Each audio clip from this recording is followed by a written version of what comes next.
ರಾಜ್ಯಸಭಾ ಚುನಾವಣೆಯಲ್ಲಿ ಅವಿರೋಧ ಆಯ್ಕೆ 4 ಅಭ್ಯರ್ಥಿಗಳು ಅವಿರೋಧ ಆಯ್ಕೆ ಆಗಿರುವಂತದ್ದು ರಾಜ್ಯಸಭಾ ಚುನಾವಣೆಯಲ್ಲಿ 4 ಅಭ್ಯರ್ಥಿಗಳು ಅವಿರೋಧವಾಗಿ ಆಯ್ಕೆಯಾಗಿದ್ದಾರೆ ರಾಜ್ಯಸಭಾ ಚುನಾವಣೆಯಲ್ಲಿ ಮಲ್ಲಿಕಾರ್ಜುನ್ ಖರ್ಗೆ ಮನ್ಸೂರ್ ಅಲಿ ಖಾನ್ ಪವನ್ ಖೇರಾ ಎಂ ನಾಗರಾಜು ಅವಿರೋಧವಾಗಿ ಆಯ್ಕೆ ಆಗಿರುವಂತಹ ಅಭ್ಯರ್ಥಿಗಳು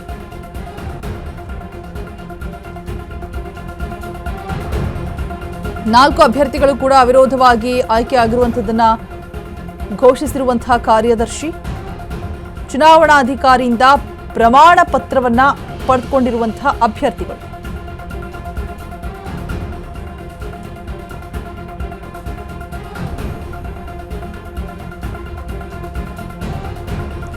ನಾಲ್ಕು ಜನ ಅಭ್ಯರ್ಥಿಗಳು ಕೂಡ ಅವಿರೋಧವಾಗಿ ಆಯ್ಕೆಯಾಗಿರುವಂತದ್ದು ಮಲ್ಲಿಕಾರ್ಜುನ್ ಖರ್ಗೆ ಮನ್ಸೂರ್ ಅಲಿ ಖಾನ್ ಪವನ್ ಖೇರಾ ಎಂ ನಾಗರಾಜು ಈ 4 ಜನ ಅಭ್ಯರ್ಥಿಗಳು ಕೂಡ ಅವಿರೋಧವಾಗಿ ಆಯ್ಕೆಯಾಗಿದ್ದಾರೆ ರಾಜ್ಯಸಭಾ ಚುನಾವಣೆಯಲ್ಲಿ 4 ಅಭ್ಯರ್ಥಿಗಳು ಕೂಡ ಅವಿರೋಧವಾಗಿ ಆಯ್ಕೆಯಾಗಿರುವಂತಹ ವಿಚಾರ ಫೈನಲೈಸ್ ಆಗಿ ಇದೀಗ ಕಾರ್ಯದರ್ಶಿಗಳು ಘೋಷಣೆ ಕೂಡ ಮಾಡಿರುವಂಥದ್ದು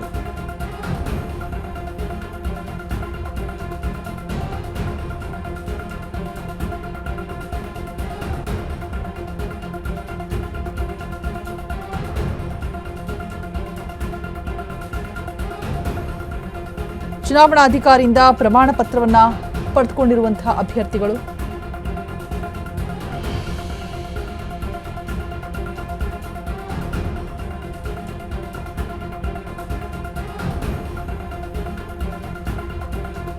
ಕರ್ನಾಟಕ ರಾಜ್ಯಸಭೆಯ 4 ಸ್ಥಾನಗಳಿಗೆ ನಡೆದ ಚುನಾವಣೆಯಲ್ಲಿ 4 ಅಭ್ಯರ್ಥಿಗಳು ಕೂಡ ಅವಿರೋಧವಾಗಿ ಆಯ್ಕೆಯಾಗಿರುವಂಥದ್ದು ಕಾಂಗ್ರೆಸ್ನ 3 ಹಾಗೆ ಬಿಜೆಪಿಯ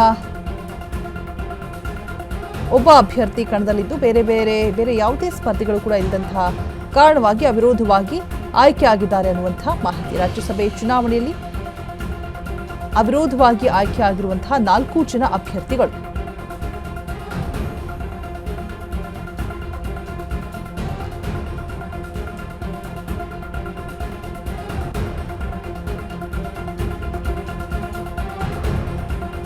ರಾಜ್ಯಸಭೆಗೆ 4 ಅವಿರೋಧವಾಗಿ ಆಯ್ಕೆಯಾಗಿದ್ದಾರೆ ನಾಮಪತ್ರ ಸಲ್ಲಿಸಿದಂತಹ 4 ಆ ಒಂದು ಆಯ್ಕೆ ಕ್ರಮಬದ್ಧವಾಗಿರುವಂಥದ್ದು ಪಕ್ಷೇತರ ಅಭ್ಯರ್ಥಿ ನಾಮಪತ್ರ ತಿರಸ್ಕೃತ ಸೂಚಕರ ಸಹಿ ಇಲ್ಲದೆ ಸಲ್ಲಿಸಿದಂತಹ ನಾಮಪತ್ರ ಕೂಡ ಭೋಜನ ಸೋಮಯ್ಯ ಎಂಬುವರು ನಾಮಪತ್ರ ಮಾಡಿರ್ತಾರೆ ತಿರಸ್ಕೃತ ಆಗಿರುತ್ತೆ ನಾಮಪತ್ರ ಪರಿಶೀಲಿಸಿರುವಂತಹ ಚುನಾವಣಾಧಿಕಾರಿಗಳು ಹೀಗಾಗಿ 4 ಅಭ್ಯರ್ಥಿಗಳನ್ನ ಆಯ್ಕೆ ಅವಿರೋಧವಾಗಿ ಆಯ್ಕೆ ಆಗಿರುವಂಥದ್ದು ಕಾಂಗ್ರೆಸ್ನ 3 ಬಿಜೆಪಿಯ ಒಬ್ಬ ಅಭ್ಯರ್ಥಿ ಅವಿರೋಧವಾಗಿ ಆಯ್ಕೆ ಆಗಿರುವಂಥದ್ದು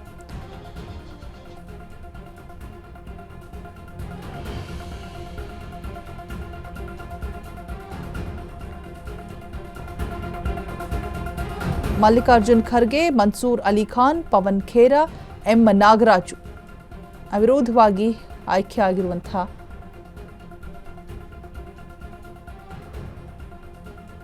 ಅಭ್ಯರ್ಥಿಗಳು ರಾಜ್ಯಸಭೆಗೆ 4 ಅವಿರೋಧವಾಗಿ ಆಯ್ಕೆಯಾಗಿದ್ದಾರೆ ನಾಮಪತ್ರ ಸಲ್ಲಿಸಿದಂತಹ 4 ಆಯ್ಕೆ ಕ್ರಮಬದ್ಧವಾಗಿರುವಂಥದ್ದು ಪಕ್ಷೇತರ ಅಭ್ಯರ್ಥಿ ನಾಮಪತ್ರ ತಿರಸ್ಕೃತವಾಗಿದೆ ಸೂಚಕರ ಸಹಿ ಇಲ್ಲದೆ ಸಲ್ಲಿಸಿದಂತಹ ನಾಮಪತ್ರ ಹಾಗಾಗಿ ತಿರಸ್ಕೃತವಾಗಿರುವಂಥದ್ದು ಭೋಜನ ಸೋಮಯ್ಯ ಅನ್ನುವರು ನಾಮಪತ್ರ ತಿರಸ್ಕೃತವಾಗಿದೆ ಇವತ್ತು 4 ನಾಮಪತ್ರ ಪರಿಶೀಲನೆ ಮಾಡಿಬಿಟ್ಟು ಚುನಾವಣಾಧಿಕಾರಿಗಳು ನೋಡಿದಂತಹ ಸಂದರ್ಭದಲ್ಲಿ ಹೊರಬಿದ್ದಿರುವಂತಹ ಮಾಹಿತಿ ಹೀಗಾಗಿ 4 ಅಭ್ಯರ್ಥಿಗಳ ಆಯ್ಕೆ ಅವಿರೋಧವಾಗಿ ಮಾಡಿದ್ದಾರೆ ಕಾಂಗ್ರೆಸ್ನ 3 ಬಿಜೆಪಿಯ ಒಬ್ಬರು ಅಭ್ಯರ್ಥಿ ಅವಿರೋಧವಾಗಿ ಆಯ್ಕೆಯಾಗಿದ್ದಾರೆ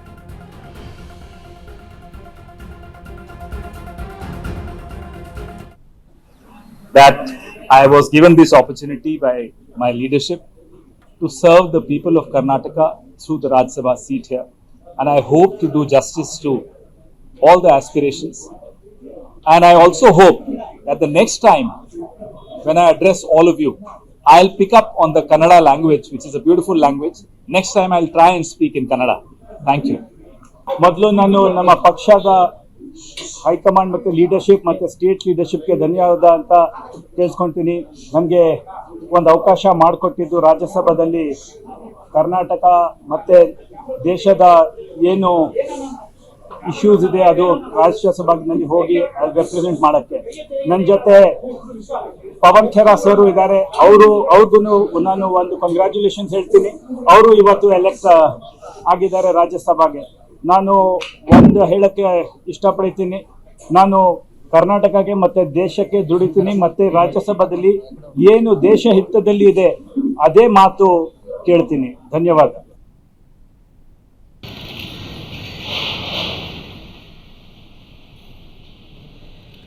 ರಾಜ್ಯಸಭಾ ಚುನಾವಣೆಯಲ್ಲಿ ಅವಿರೋಧವಾಗಿ ಆಯ್ಕೆಯಾಗಿರುವಂಥದ್ದು 4 ಅಭ್ಯರ್ಥಿಗಳು ಕೂಡ ಮಲ್ಲಿಕಾರ್ಜುನ್ ಖರ್ಗೆ, ಮನ್ಸೂರ್ ಅಲಿ ಖಾನ್, ಪವನ್ ಖೇರಾ, ಎಂ ನಾಗರಾಜು ಇಷ್ಟು ಜನ ಅಭ್ಯರ್ಥಿಗಳು ಕೂಡ ಅವಿರೋಧವಾಗಿ ಆಯ್ಕೆಯಾಗಿರುವಂಥದ್ದು.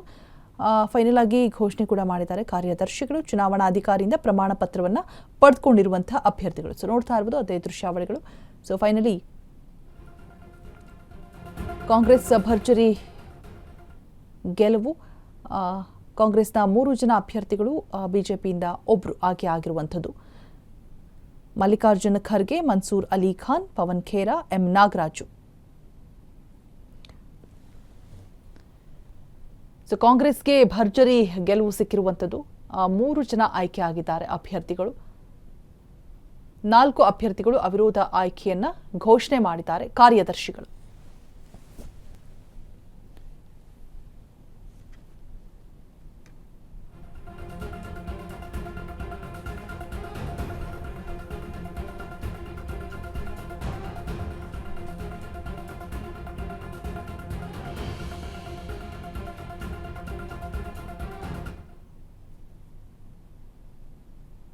ಇವಾಗ ಡೀಟೇಲ್ಸ್ ಅನ್ನು ಕೊಡೋದಕ್ಕೆ ನಮ್ಮ ಪ್ರತಿನಿಧಿ ಜೀವನ್ ಲೈವ್ನಲ್ಲಿ ಜಾಯಿನ್ ಆಗ್ತಾ ಇದ್ದಾರೆ.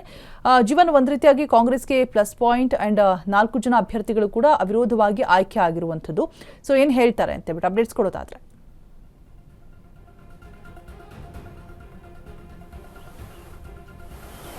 ಎಸ್ ರೋಜಾ, ಈಗ ಆಲ್ರೆಡಿ ರಾಜ್ಯಸಭಾ ಚುನಾವಣೆಗೆ ಏನು ರಾಜ್ಯದಿಂದ 4 ಜನ ಸ್ಪರ್ಧೆ ಮಾಡಿದ್ರು. ಇನ್ನು ಕಾಂಗ್ರೆಸ್ನಿಂದ ಮನ್ಸೂರ್ ಅಲಿ ಖಾನ್ ಆಗಿರ್ಬೋದು, ಇನ್ನು ಮಲ್ಲಿಕಾರ್ಜುನ್ ಖರ್ಗೆ ಅವರಾಗಿರ್ಬೋದು, ಇನ್ನು ಪವನ್ ಖೇರಾ ಅವರಾಗಿರ್ಬೋದು, 3 ಜನ ಸ್ಪರ್ಧಿಸಿದ್ರು.